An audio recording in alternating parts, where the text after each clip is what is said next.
আসসালামু আলাইকুম। লিটন কুমার দাস ৩টা ম্যাচে এই বিপিএলে পুল শট করতে গিয়ে ভুল করেছেন, পুল শট করতে গিয়ে আউট হয়েছেন, which is really a matter of concern. এবং শুধুমাত্র লিটন কুমার দাস না, পারভেজ হোসেন ইমন বাদে ন্যাশনাল টিমের কোনো ব্যাটসম্যানই আসলে রেগুলারলি রান পাচ্ছেন না, সেটাও একটা অনেক বড় ম্যাটার অফ কনসার্ন। তবে লিটন কুমার দাসের পুল শটটাকে নিয়ে একটু আলোচনা করতে চাই। প্রথমত, লাস্ট যে ম্যাচটা লিটন কুমার দাস খেললেন গত রাতে, সেই ম্যাচের পুল শটটা যদি আমরা একটু লক্ষ্য করে দেখি, এটা আসলে পুল শটের ডিসিশনটাই লিটন কুমার দাসের ভুল হয়েছে। এই বলটা হাইটটা ওইভাবে পায় নাই, লিটন কুমার দাস অ্যাটেম্প্ট করেছেন আগে থেকেই পুল শটের জন্য এবং আলটিমেটলি সেটাকে এক্সিকিউট করতে পারেন নাই। এর আগের যে দুটো ম্যাচে লিটন কুমার দাস আউট হয়েছেন পুল শট করতে গিয়ে সিমিলার নেচারের, এবং সিমিলার নেচারটা আসলে কীরকম সেটা হচ্ছে very much away from the body. Liton Kumar Das pool shot করতে গিয়ে ভুলটা করেছেন, পুল শট করতে গিয়ে টাইমিংটা করতে পারেন নাই। এই জায়গাটায় সত্যিকার অর্থে আপনি যদি আমাকে বলতে বলেন, আমার একটা মেজর ফাইন্ডিং আছে, এবং সেই মেজর ফাইন্ডিংটা হচ্ছে প্রথমত দুটা বল দেখায়, আগের দিনের দুটা বল একটু দেখাই। Just while executing the shot, মানে পুল শটটা যখন একজন ব্যাটসম্যান করে, এটা তো হরাইজন্টালি বলটা যায়, রাইট? হরাইজন্টালি মানে ব্যাটটা যায়, এইভাবে ব্যাটটা যায়।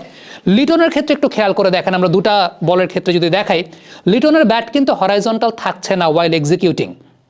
লিটনের ব্যাটটা স্ট্রেইট হয়ে যাচ্ছে, মানে পুল শট করার জন্য ব্যাটটা যেরকম হরাইজন্টাল থাকতে হয়, লিটন যে সময়টা কানেক্ট করছেন বটম হ্যান্ড ডমিনেট করেই তিনি পুল শটটা খেলছেন, কিন্তু যে সময়টা কানেক্ট করছেন তার ব্যাট কিন্তু আলটিমেটলি ঘুরে যাচ্ছে, ব্যাট কিন্তু আলটিমেটলি স্ট্রেট হয়ে যাচ্ছে। সো লিটনের পুল শটের এক্সিকিউশনে মূল প্রবলেমের জায়গাটা এখানে যেটা দেখা যাচ্ছে সেটা হচ্ছে, সেটা তার পায়ে না যত বেশি, তার চাইতে বেশি দেখা যাচ্ছে লিটন কুমার দাসের হাতে।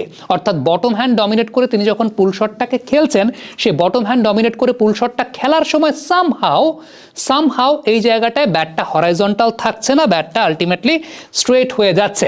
এবারে গত রাতের ম্যাচেও যদি আমরা একটু কম্পেয়ার করে দেখি, তাহলেও খেয়াল করে দেখবেন যে সময়টায় লিটন কুমার দাস শটটাকে খেলছেন, ওই পার্টিকুলার মোমেন্টটাতে ব্যাটটা কিন্তু হরাইজন্টাল থাকছে না, কানেক্টিং পয়েন্টটাতে ব্যাটটা হরাইজন্টাল থাকছে না, ব্যাটটা সোজা হয়ে যাচ্ছে।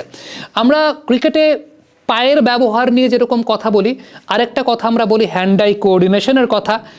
হাতের প্রবলেম নিয়ে আসলে খুব কম কথা হয়।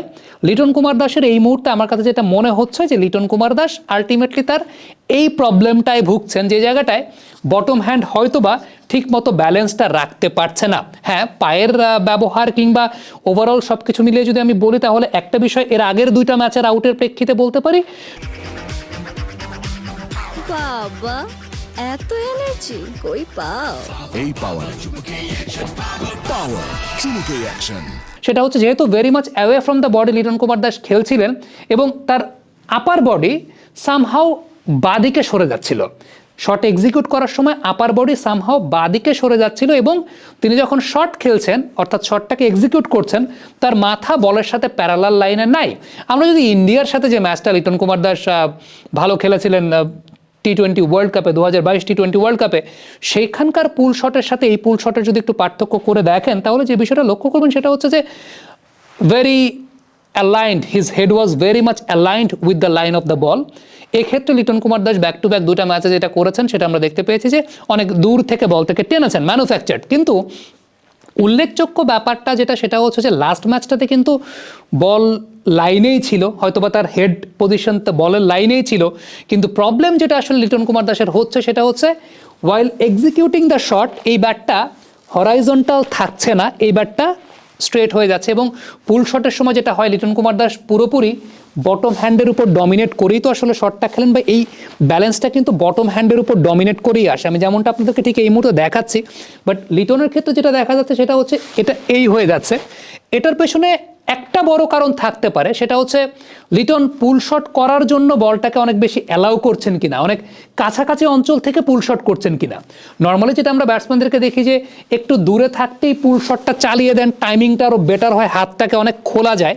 লিটনের ক্ষেত্রে যে বিষয়টা, লিটন পুল শটটাকে অনেক বেশি অ্যালাউ করে খেলতে চাচ্ছেন কিনা, যে কারণে সেক্ষেত্রে মানে একটু লেটে পুল শটটা খেলে ফেলছেন কিনা, যে কারণে তার এই ব্যালেন্সটা থাকছে না।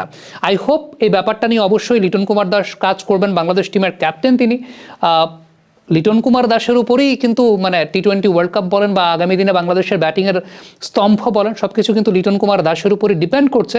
So I really hope Liton Kumar Das এই প্রবলেমটার সর্ট আউট করবেন। Thank you so much. Comment বক্সে আপনাদের মন্তব্য মতামত জানতে চাই।